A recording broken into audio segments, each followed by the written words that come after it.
Welcome to High Not to Laugh, the show where usually I try to say jokes or something funny in general while he's high on an edible and I have him try to laugh. Or I try to make him laugh, he tries not to. Half of that is the case this week. This episode is going to be a little different. I happen to be Gen X. I was born in 1978, which means I was raised in the 80s, and life was very different back then. And I know there's thousands of people on YouTube that talk about a lot of the same things I'm going to bring up today.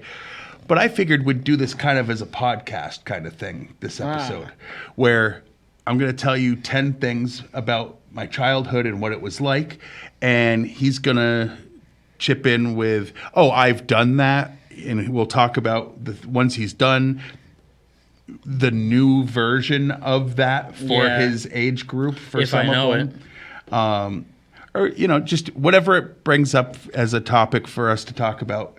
So, and we'll just go until we get through all 10. Yeah. Might be that long form content some of you were looking for. Yeah, exactly. So on each topic, I've got a picture that'll pop up. So, you'll have something to look at other than my gorgeous, gorgeous face. Or my carbon copy. Anyway, first thing, we had to remember a bunch of phone numbers.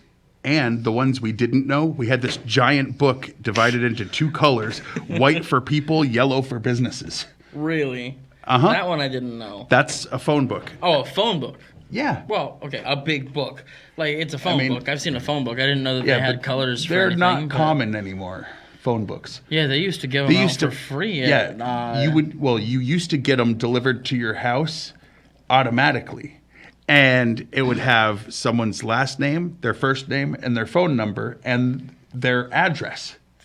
What was it? Unless you paid extra to be, left out. Well, the place I lived when you and my mom first got divorced there had a stack, 50 high it seemed, that said, take one, take two, we don't care, get rid of them. Because it was getting to the point where people used them less and less.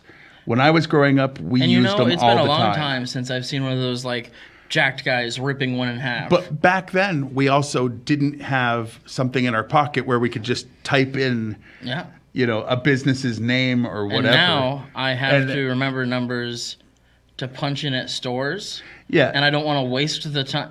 This is how impatient my generation is I don't want to waste the time it takes to take my phone out to click on the button that tells me everything I need to know at the touch of a button. So you memorized your own number just so you could punch in the number? So I memorized your number, my mom's number, my number. Yeah, back when I was a kid, that's what we did for parents, grandparents, friends, girlfriends, I've got boyfriends, whatever. 6 numbers, and they're all so I can get stuff for cheaper at stores. Yeah. No, I get it. I mean, but you really don't need that today. All right. So that was one. The cost of everything. I think I do need to save money at stores. Yeah. Well, save every penny you can, right? Yeah. On weekends or school vacations, we did not stay in the house all day. Not only did our parents not know where we were, they never worried about it because they knew we'd be back by the time the streetlights came on, or else. So, in some ways, positive or negative, take this as you will, but there were a handful of years where there was a home I was in where that kind of was the case. You weren't at school. It didn't matter where I was. I was able to go anywhere I wanted, anytime I pleased, and I could take off into the woods to step on rusty nails or all those fun awesome things I got myself into trouble with. Or have someone pull a pellet gun on you. Well, see, that one was more planned, all right? And that was on me, all right? I mean, technically it was on me. And then I admitted to the cop that I planned on committing a crime. Wow. And he was like, you can't tell me that. I wasn't trying to get you to confess anything bad on here. I was just saying someone pulled out a pellet gun on you. I was at an age where my brain said, yeah, you got to tell the truth. So the cop said, "What were you doing?" And I said, "Well, I was going to hurt this person." Because he assaulted my brother. Yes, Right. and like, I know. and I said that, and he said, "Well, now you've admitted to planning out an attack, and you don't want to get in trouble. Don't push." And I said, "Who are you?" Never met this man in my life. All right. Let's see. Oh, a common thing parents said to us was we need to play less video games because that's never going to be a career. And we also hated waiting our turn to play, which I've brought up many times. So I do hate waiting my turn to play, for the most part, But you also don't really watch a lot of... people playing video games. Yeah. The only ones I do, it's like I already played the game, I really liked it, and I want to see, I like this person's opinion on something else, so what is their opinion on this game I love? Maybe. But I mean, there's websites dedicated to just It's watching like, other people... I was the age to have fallen right into what I called the PewDiePie trap. All right? And I don't hate him, all right? It's just... Oh, damn. He made it being a video game player, and that wasn't what I was watching when I was on YouTube. I was mostly trying to find creepy videos of scary things happening so I could show people and scare them. Now, what about this one here? I never did this one, but I helped a friend of mine do it. You've met Josh. Josh, shout out to you. He gave us those awesome eggs. Yeah, he gave us the century egg that you tried. All those episodes ago. Yep. So go back and find that one if you want to see his reaction to a century egg. But anyway, Josh was delivering newspapers. Nah. And here's how that worked. For many of us, our first job was getting up at 4 a.m. to grab piles of newspaper dropped off outside of our homes. Had to fold them and then walk or ride your bike around town putting them on people's doorsteps by like 4:30 in the morning.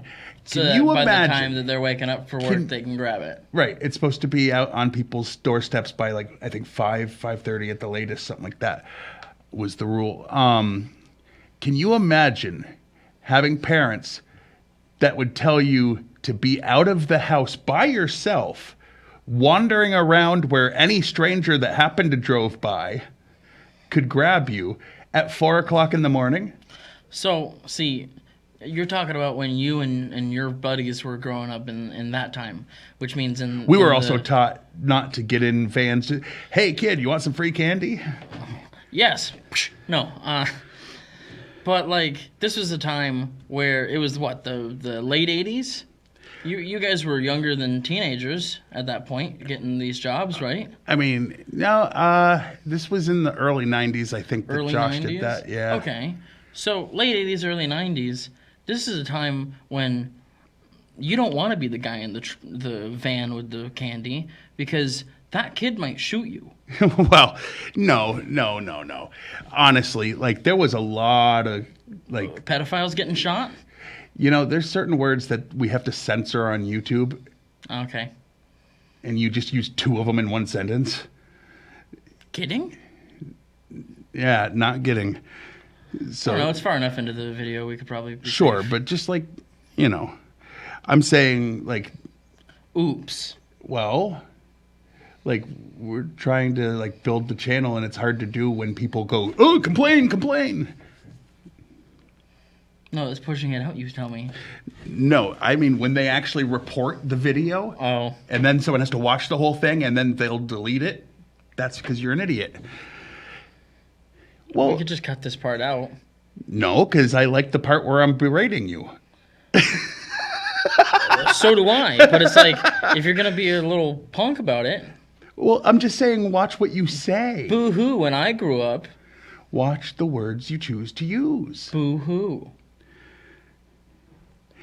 Which is funny, because, like, at home, I would never tell him that. No.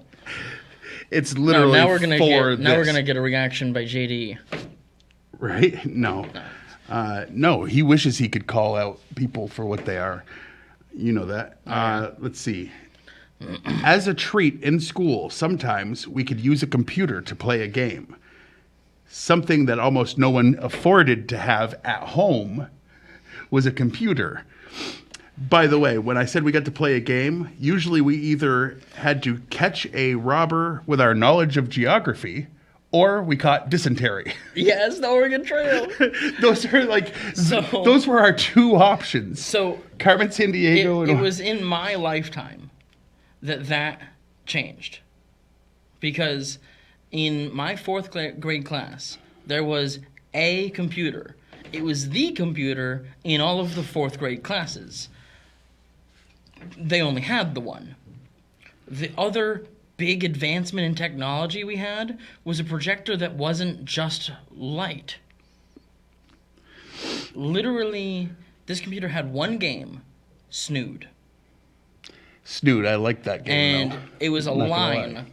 At lunchtime, we were allowed to stay in the classroom and eat if we wanted to play the game on the computer. And it was a line. Every single day, we would have to wait in line to get that game. By the time I was in late middle school, every lap had a top. Well, now, I'm sure you've heard about this, but we drank from the hose. Yeah. Now, a lot of people don't understand what that means. There was an art to drinking from a hose, because it would be a stranger's hose. You'd go up to a neighbor's house, turn on their hose, because it was considered okay. You were just drinking a little bit of water, but you had to let it run for at least 20, 30 seconds, because otherwise you didn't just have rubber flavored water, you had hot rubber flavored water. And you give it about 30 seconds and it started to cool off. But if you gave it enough to actually be cold, they would come out and tell you you're wasting their water that they had to pay for and you had to leave. So you had to time it right. Get it as cold as possible without making them upset that you're wasting their water and adding to their water bill. Yes. Now, so my idea here is you probably should just collect as much rubber water as you possibly can. Hold it in buckets in the basement. Your brother literally was drinking the other day from a big Polar bottle that he refilled from a hose. Yeah. So, I'm assuming like, you've had it. I've had it. I know it's not as big now, wife's but younger sibling lives on a piece of land that they have got a hose attachment, and during the summer when he's over on the side with the hose attachment, they turn it on and he drinks from it all the time. Of course. So he's outside a lot in the summer where it's hot, and yeah, having that's a good idea. It's a very good idea. A hose? I want one. Just drink from? You just want one led into your bedroom? Yes. His wife does not let him have an air conditioner, barely Faygo lets him use tap. a fan, so Faygo on tap. Yeah, that's the same thing as a hose. You could pack the back of a pickup truck with 15 to 20 kids, no seatbelts for anyone, and drive in front of police cars with no worries of being pulled over. Yeah, well, so usually it was a softball team or a baseball team after a big win, or a loss. It was always as a team. It would get in the coach's truck, and you know why the cop didn't pull you over? His kid was in the back with you. Yeah, he didn't care. The only reason he was following you was make sure his kid didn't fall out. Yeah, if his kid fell out, he'd be like, "Woo!" Oh yeah, but I mean, I rode in my fair share of the backs of trucks. It was fun. But nowadays, someone would call the cops. Then days. No, when I'm talking about me. Yeah, well, I'm saying when I was growing up, no one thought, what's wrong with this? I mean, it was right around the time I was born that became a thing, which means by the time I would have been riding in the backs of trucks, it was too late. It would have been too late. Well. Yeah. But you've done it. I've done it, and nobody cared who was there. All right. This one, there's not any way for you to really, compare? Yeah. Let's see. Because we didn't have the internet, it confuses all Gen Xers how somehow we all knew the alternate lyrics to Hello Mudda, Hello Fada, where it's we've been smoking marijuana. Everybody across the country knew that version. They knew Jingle Bells, Batman Smells. Yeah. Okay. And everyone knew what celebrities had supposedly their stomachs pumped, gerbils in bad places, or removed their ribs for self-pleasure. And this was all without being able to share that fake stuff. So it was like a giant game of telephone on the playground that somehow the correct message got to everybody. It never changed. Well, there is a split with that Batman Smells song. there's like some people who believe one thing and some people who believe another thing about the lyrics, and that they're like a little bit different. The vast majority was identical across the board, is my point. But like any Gen Xers out there, if I say someone had their stomach pumped because of ocean fellas or sea men, you know exactly who I mean. If I say something about a gerbil and the word orifice, you know who I'm talking about. That's weird because we didn't have Facebook or whatever to spread misinformation. We had to do it in person. Yeah. Journalism.